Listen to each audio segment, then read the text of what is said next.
Hi, and welcome back to BFC Capital. Nippon India Mutual Fund, formerly known as Reliance Mutual Fund, is under intense scrutiny due to its involvement in Yes Bank's additional Tier 1 bonds or AT1 bonds. These bonds, once considered a safe investment for institutional investors, have now become worthless due to a recent RBI intervention in March 2020. आज की video में हम समझेंगे कि ये yes bank का 81 bonds crisis क्या था, इस केस के बैकग्राउंड में जाएंगे, समझेंगे कि इसके इम्प्लीकेशंस क्या थे फाइनेंशियल सेक्टर पे इन अ ब्रॉडर सेंस, देखेंगे कि एग्जैक्टली क्या हुआ। शुरू करते हैं आज की वीडियो को बिना किसी देरी के। तो इससे पहले कि मैं इस पूरे केस के बैकग्राउंड में जाऊं, आपको समझाऊं कि एनआईएमएफ का इसमें क्या रोल है, येस बैंक के 81 बॉन्ड्स के केस में क्या हुआ एंड क्या एग्जैक्टली इन्वेस्टिगेशन हो रही है, कौन कौन ये इन्वेस्टिगेशन कंडक्ट कर रहा है। पहले मैं आपको समझा दूं सिंपल शब्दों में कि ये 81 बॉन्ड्स या एडिशनल टायर 1 बॉन्ड्स एग्जैक्टली क्या होते हैं for better contextual understanding. 81 bonds are high risk perpetual debt instruments. ये bonds बैंक्स द्वारा अपने कैपिटल बेसिस को मजबूत करने के लिए इशू किए जाते हैं ताकि वो रेगुलेटरी रिक्वायरमेंट्स को पूरा कर पाए। ट्रेडिशनल डेट इंस्ट्रूमेंट्स के कंपैरिजन में ये बॉन्ड्स काफी हाई रिटर्न्स दे सकते हैं, लेकिन इसमें रिस्क भी काफी सिग्निफिकेंट होते हैं। इन बॉन्ड्स को रिस्कियर इन्वेस्टमेंट इंस्ट्रूमेंट माना जाता है क्योंकि नंबर 1 इनकी कोई फिक्स मैच्योरिटी डेट नहीं होती एंड नंबर 2 फाइनेंशियल डिस्ट्रेस के दौरान जो इशूइंग बैंक होता है वो इन बॉन्ड्स को राइट ऑफ भी कर सकता है। तो 81 बॉन्ड्स में इनहेरेंट रिस्क बहुत होते हैं, मगर ये इनहेरेंट रिस्क तब सामने आए जब येस बैंक को फाइनेंशियल क्राइसिस का सामना करना पड़ा।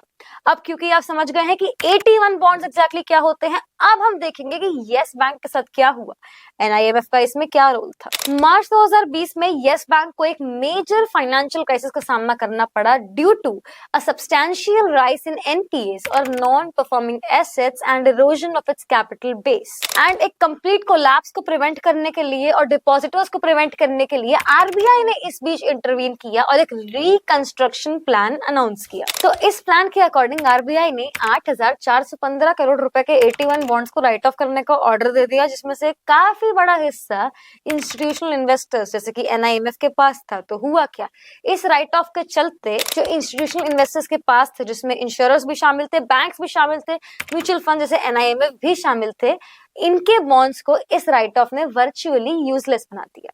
ये राइट ऑफ जो था, इसका जो फैसला था वो काफी सडन था, काफी अनप्रेसिडेंटेड था एंड इससे इंस्टीट्यूशनल इन्वेस्टर्स को काफी नुकसान भी उठाना पड़ गया। This write of highlighted the inherent risk associated with 81 bonds specially when a banks financial health डिटोरिएट्स significantly.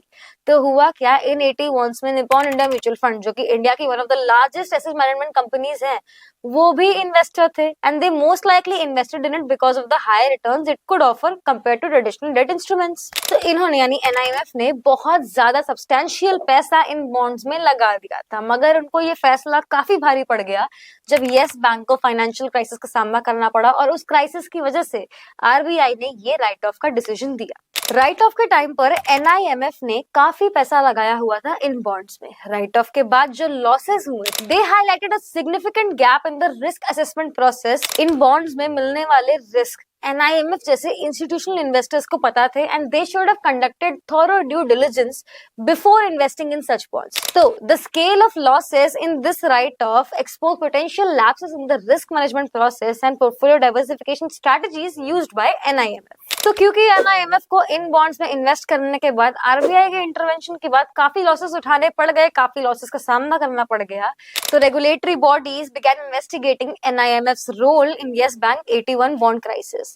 तो सेबी ने और सीबीआई ने यानी सेंट्रल ब्यूरो ऑफ इन्वेस्टिगेशन ने and the Securities and Exchange Board of India ने अलग अलग इंक्वायरीज पठाना शुरू की, ये जांचने के लिए कि क्या एनआईएमएफ ने ड्यू डिलिजेंस का पालन किया था, क्या उन्होंने प्रॉपर रिस्क असेसमेंट किया था कि नहीं, क्या उन्होंने अपने क्लाइंट्स को इन बॉन्ड्स से जुड़े रिस्क के बारे में बताया था भी या नहीं। सेबी ने एनआईएमएफ की इन्वेस्टमेंट प्रैक्टिसेस के बारे में इन्वेस्टिगेट करना शुरू किया, specially regarding the Yes bank 81 bond crisis. Mutual fund companies have a fiduciary duty to make sure that the investments align with their clients risk profile.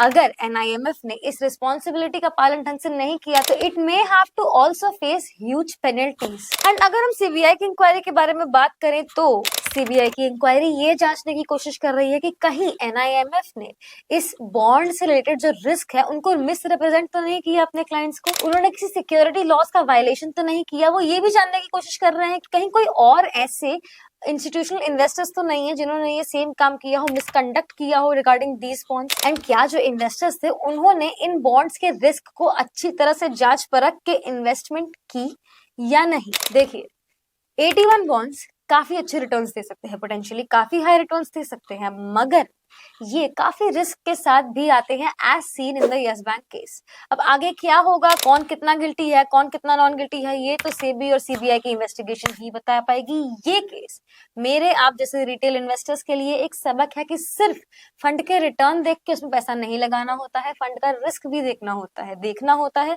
जांचना होता है, प्रॉपर रिसर्च करनी होती है कि अगर इस फंड का इतने ज्यादा हाई रिटर्न्स है तो वो कितना रिस्क भी उसमें इन्वॉल्व है। जैसा मैं अपनी हर वीडियो में कहती आ रही हूँ, please always talk to your financial advisor before making any investment, no matter उसमें कितना रिटर्न है, उसमें कितना रिस्क है। कोई भी इन्वेस्टमेंट करते टाइम अपने फाइनेंशियल एडवाइजर से जरूर बात करें।